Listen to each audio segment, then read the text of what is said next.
Hi, it's Sarah from Floral, and I'm going to talk to you guys today about stalk. Another name for this beautiful fragrant flower is Matthiola. The smell that comes out of stalk is actually somewhat like cloves, and it is one of the more fragrant flowers that we have, and it is awesome for that.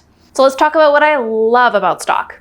I love the height on it. This is great for using in centerpieces where you want to add some movement to it, and it has so many little ruffly blooms that you have a really great airy look to it. Another great thing, it comes in so many different colors.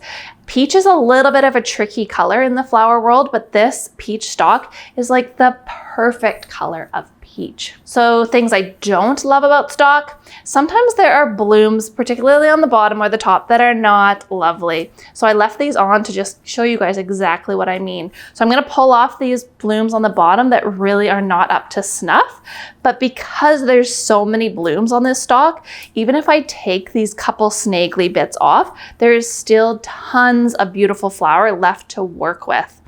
So that's kind of hard to pull with your thumb sometimes. Okay.